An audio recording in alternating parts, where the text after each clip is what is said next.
So, as you guys may know, this summer I've been on vacation a lot. I've been away at some points, which has caused me to have to pre-record some and stop the daily uploads, but that's not that big of a deal. I just want to use this video as a little bit of a story time to tell you guys about my vacations and what it's kind of been like traveling during a quarantine and a global pandemic. Also, I'd just like to say that this is literally just me talking for however long this video is with some background gameplay, survival games. So honestly, if you have like YouTube Red or whatever the YouTube Plus thingy is, I don't know, you turn your screen off and literally just listen to me. It's like a podcast for like 10 minutes or whatever.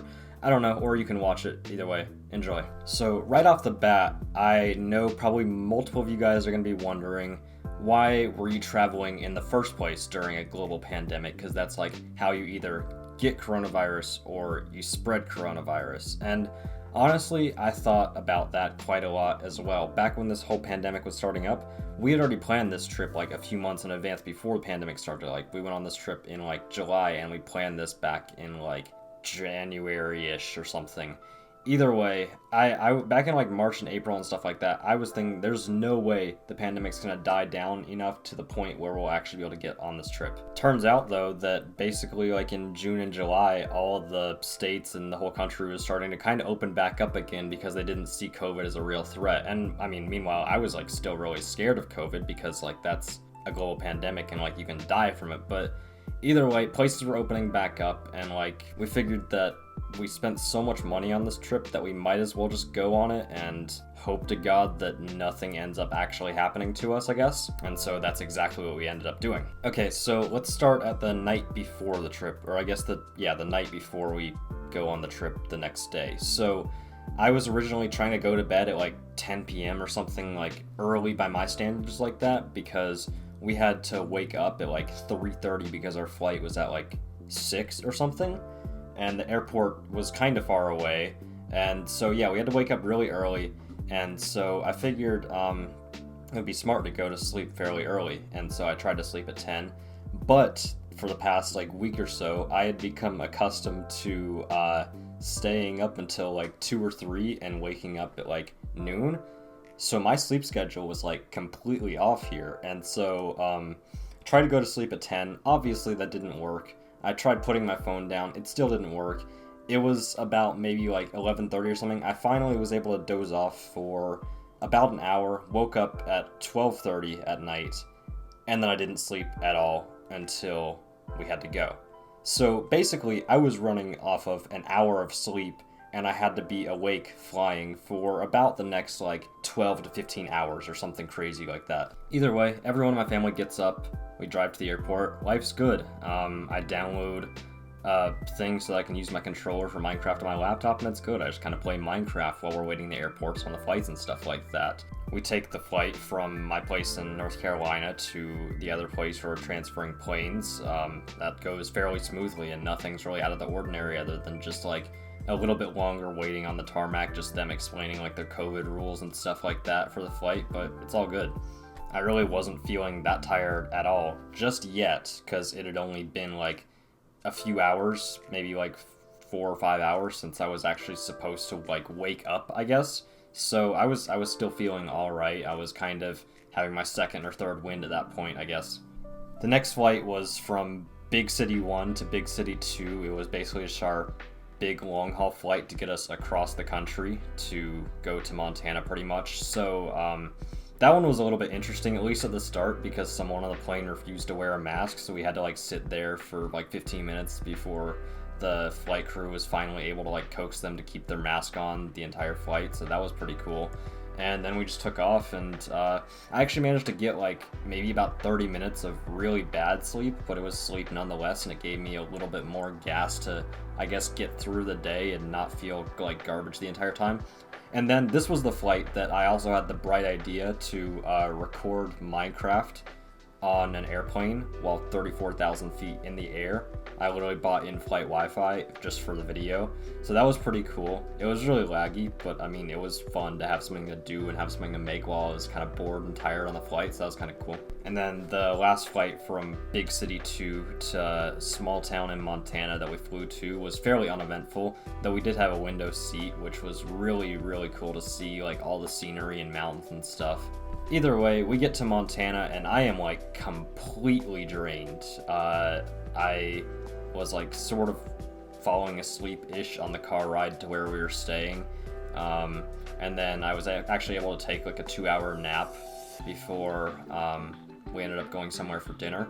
And then I was awake, quote unquote, but I was sort of like half falling asleep at the place we were eating dinner, so that kind of sucked. I would also like to go a little bit more in depth about Montana's masks rules.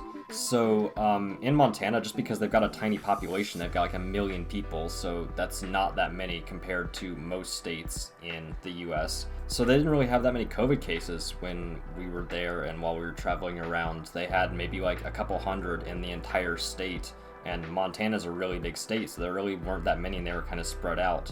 So when we were there initially, like the first couple days that we were there, they had no laws about masks, so most people were just kind of walking around without masks because they could. There was no reason for them to do so. I mean, obviously there was, but like, they don't know, they don't care. Montana's a fairly conservative state, and so a lot of the things that they believe from their leaders and stuff like that tell them that masks don't matter. Either way, my family was obviously like going everywhere with masks on just because like we don't want to catch coronavirus while we were on our vacation, because that would have to put a stop to our vacation while we rehabilitate in a hospital or quarantining somewhere. Either way, we were able to do most of our vacation without any problems with masks or coming in contact with anyone with coronavirus. And the first place we went was Glacier National Park. And I think maybe the national parks or something have a rule about masks, because I remember a lot of people were wearing masks there. So that was good, just to see people actually like doing their civic duty of keeping everyone else safe. And about halfway through our time at Glacier, the governor of Montana put out an order that in counties of people with more than 4 cases of coronavirus, people had to wear masks. So that was good, because most of the places that we were going did have more than 4 cases of coronavirus there. Now, basically the rest of this video is just going to kind of be me summarizing kind of the places that we went in Montana while we were there. So we went to Glacier National Park. We saw a bunch of huge mountains and really clear water and stuff like that, partly cut from the glaciers. The water was really cold there, so that was interesting. We then drove down to more of the southern part of the state. There's kind of like some plains and stuff there, like the grassy plains, that's what I mean. We saw where the Missouri River like comes together and forms like what is actually the Missouri River, because before that it's just kind of like tributary rivers. So that was also really cool, and the Missouri River flows into the Mississippi, which is the longest river in North America, so that was really cool to just be kind of like at the headwaters of it. Then we drove up north to a different part of the Missouri River, where we went on like a 3.5-day canoeing tour of the river, and so we went about like 50 miles on the river in just canoes and kind of just camping out with guides. Obviously, we didn't just go by ourselves because we didn't really know how to canoe. We were just going with them and doing what they told us to do.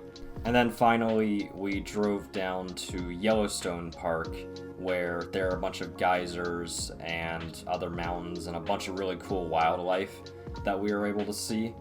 And yeah, that's pretty much it for our trip. We just kind of drove back to a different small town to fly back to big city number 2, to fly to big city number 1, back to my place in North Carolina. All in all, it was a really, really fun trip, and I'm really glad that we were able to do it. Obviously, some of the things that we did were a little bit hindered by the fact that COVID is a thing right now, and we weren't able to do everything to the fullest extent, but I still really had a really good time.